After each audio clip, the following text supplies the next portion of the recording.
Olá, queridos, shalom de Deus a vocês. Eu agradeço a cada um de vocês por poder participar da nossa IPPV School. É um momento maravilhoso. Aqui você vai aprender coisas que você talvez nunca ouviu antes, e Deus vai falar com você em nome de Jesus. Amém? Vamos começar aqui. Hoje nós vamos falar de algo maravilhoso, algo muito forte dentro da palavra de Deus, e eu tenho certeza que hoje a sua mente, a sua visão vai se abrir em nome de Jesus. Vamos fazer uma oração? Senhor Deus e amado Pai, nós te louvamos, te engrandecemos. Nós abrimos, Pai, a nossa mente, o nosso coração e o nosso espírito para receber a Tua palavra e sermos transformados por ela em nome de Jesus. Amém?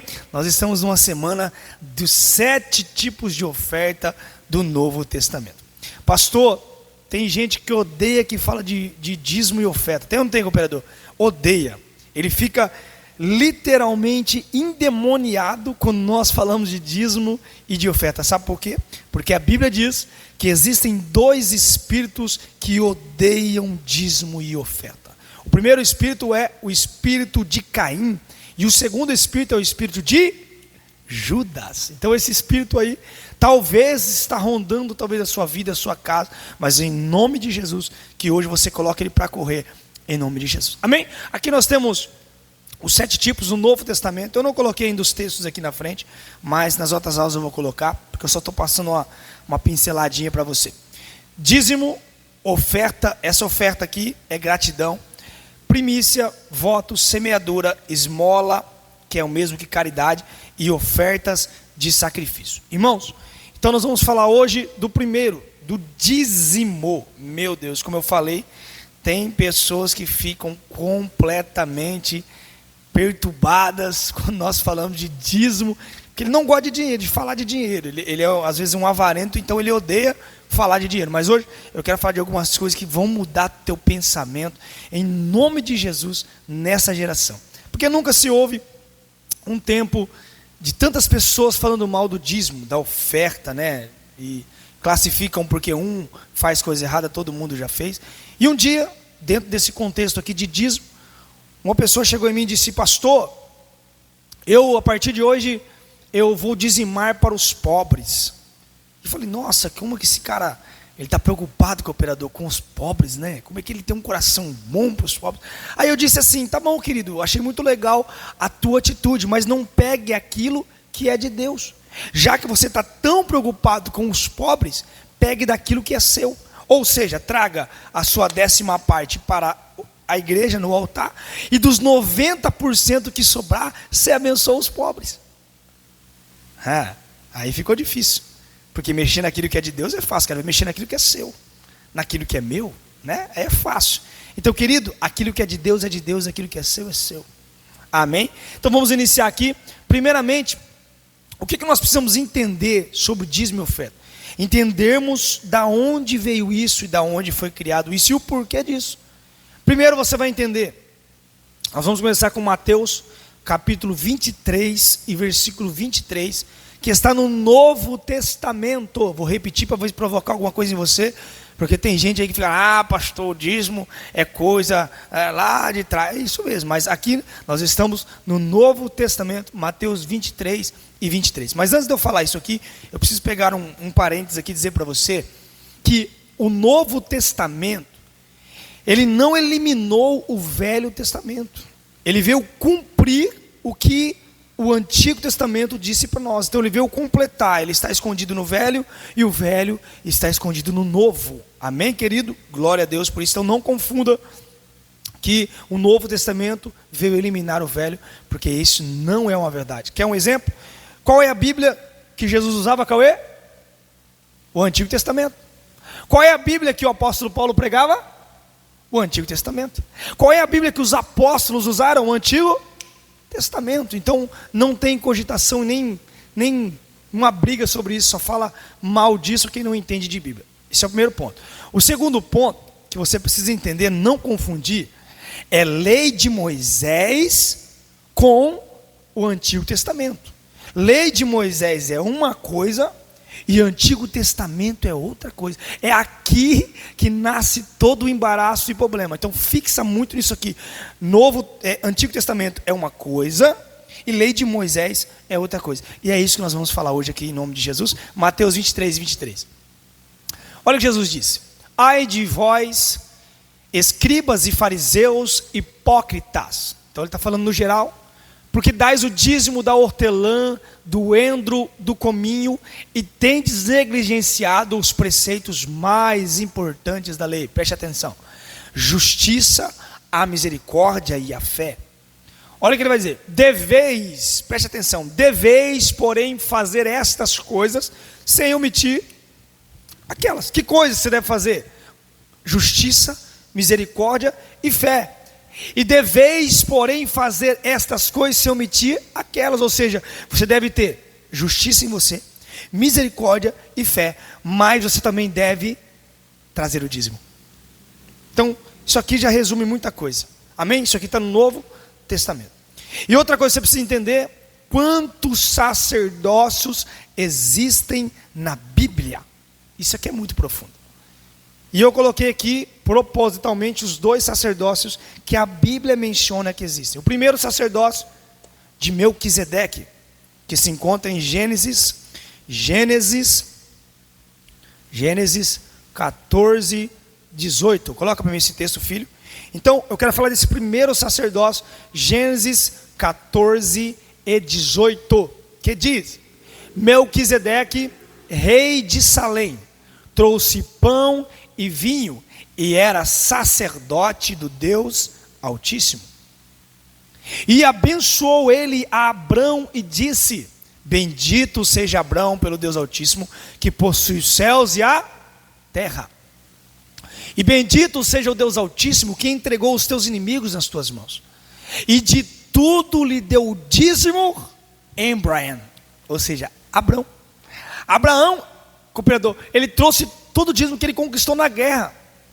Na guerra dos 9 reis, ele pegou aqueles monte de despojo que sobrou e trouxe para o sacerdote Melquisedeque. Então aqui é a primeira vez na Bíblia que aparece a palavra dízimo. Pastor, quem foi Melquisedeque? Melquisedeque, ele andou na terra no tempo de Noé. Para você que não sabe, ele foi contemporâneo de Noé. Veja bem, então o dízimo aparece em Gênesis capítulo 14 e versículo 18. O outro sacerdócio é o sacerdócio de Arão, irmão de Moisés, e dos levitas. Olha que interessante isso aqui. Só que o interessante é que aqui, irmão, é lei e aqui é princípio. Pastor, a igreja profética, a palavra viva, ela prega a lei do dízimo? Não, nós pregamos o princípio dos dízimos. Porque antes da lei já existia o sacerdócio. Olha que profundo isso aqui. Antes da lei já existia sacerdócio. Então aqui é lei, certo? Aqui é lei. É por isso que eu disse que lei de Moisés é uma coisa e o Antigo Testamento é outra coisa, porque aqui era passageiro. A lei de Moisés aqui era passageira, porque Jesus viria cumprir toda essa lei. Isso aqui é muito lindo, isso aqui é muito forte. Ela tinha um começo, um meio e um fim. Então, esse dízimo da lei de Moisés, nós não seguimos. Isso é muito forte. Nós não seguimos esse dízimo, porque isso aqui foi cumprido por Jesus. Então, se nós não seguimos isso aqui, que foi cumprida, o que nós seguimos? O sacerdócio que já existia. O sacerdócio de Melquisedeque. Olha que profundo, isso aqui é muito forte, irmão. Então Melquisedeque, ele está no princípio. Ele não está na lei de Moisés, ele está no princípio. Antes da lei de Moisés, já existia. Agora preste atenção, volte em Gênesis 14, 18.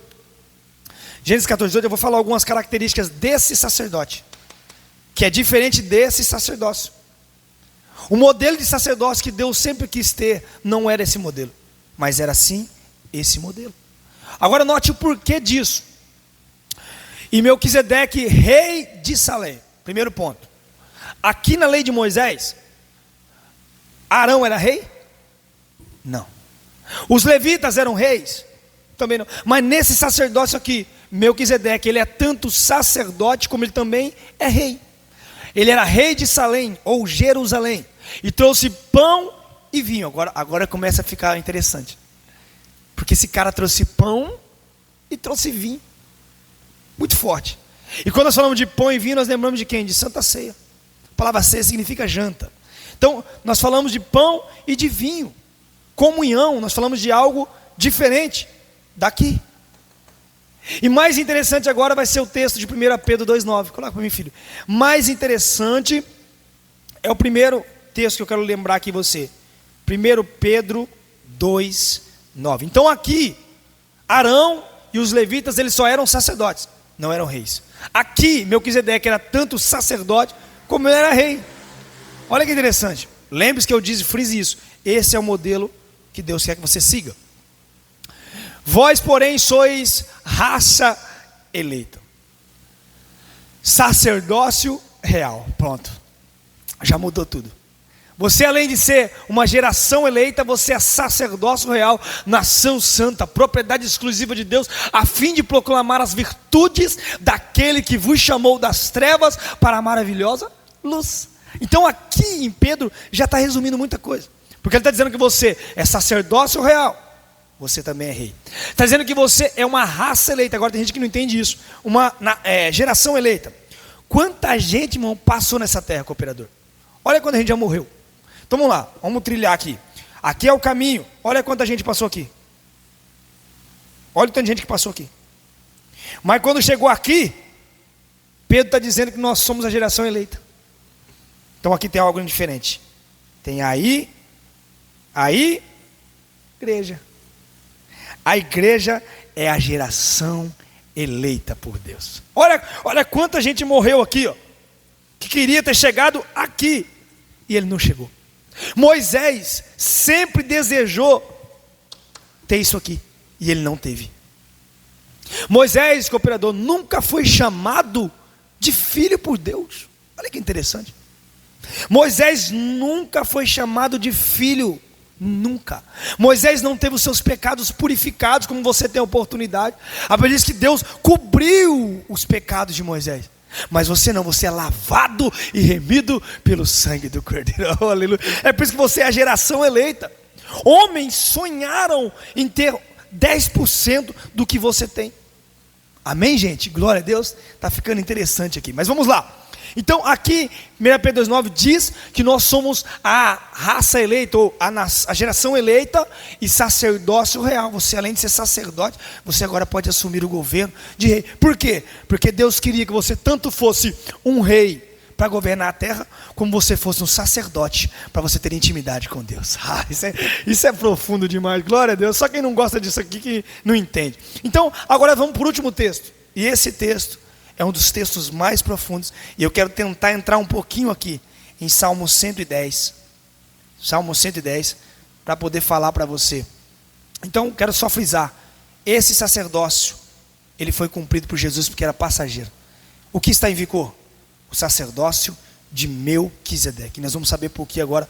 Salmos 110.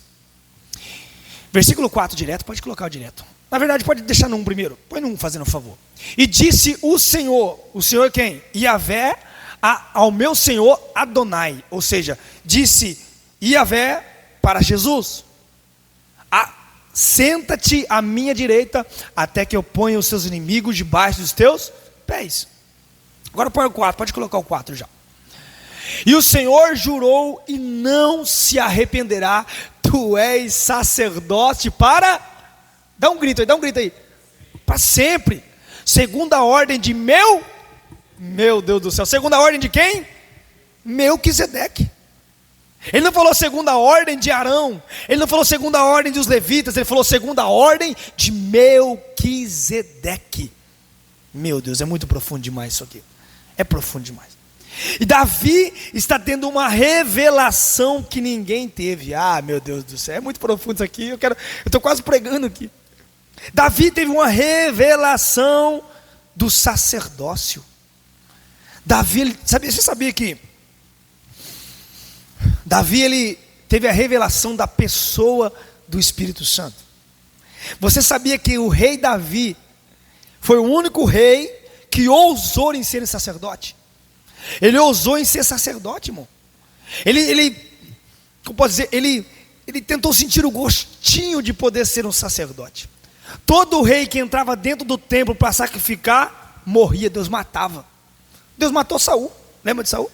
Saul foi sacrificar e morreu. Mas a Bíblia diz que Davi, ele comeu os pães da preposição, meu Deus do céu.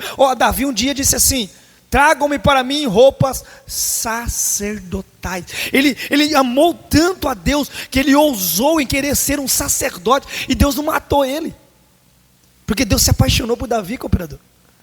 Davi, ele teve uma revelação milhares de anos atrás de Jesus chegar. Ele teve a revelação do Salmo 110, de falar para mim e para você, que o sacerdócio que Jesus vive hoje é da linhagem sacerdotal de Melquisedeque. O que é um sacerdote? Um sacerdócio é uma linhagem sacerdotal. Da onde esse Melquisedeque, irmão, ele descobriu sobre dízimo? Do Éden. Mas isso aqui já é outra história. Isso aqui já é outra aula. Mas eu quero frisar para você, irmão, para você nunca mais falar mal de dízimo e oferta. Não fale daquilo que você não conhece. Lembre-se que você está vivendo isso aqui, a não ser que você não queira. Se você não quiser ser rei, se você não quiser ser sacerdote, é você que escolhe. Porque a Bíblia diz, lá em Apocalipse 5:10. Olha o que diz Apocalipse 5:10. Eu vou encerrar Apocalipse, vou anotar para você não se esquecer. Apocalipse 5:10. Vamos lá. E para o nosso Deus constituístes reino e sacerdotes, e reinarão sobre a terra. Meu Deus do céu, glória a Deus. Então ele te fez rei e sacerdote. Então qual é o sacerdócio que nós seguimos hoje? O de Melquisedeque. Então não confunda a lei de Moisés com o princípio. Nós não seguimos a lei do dízimo, nós seguimos o princípio dos dízimos. Amém? Um beijo no teu coração, que esta aula, ela entre com tanta profundidade na sua alma, que você prospere em nome de Jesus. Amém? Até logo, até a próxima aula, que será breve.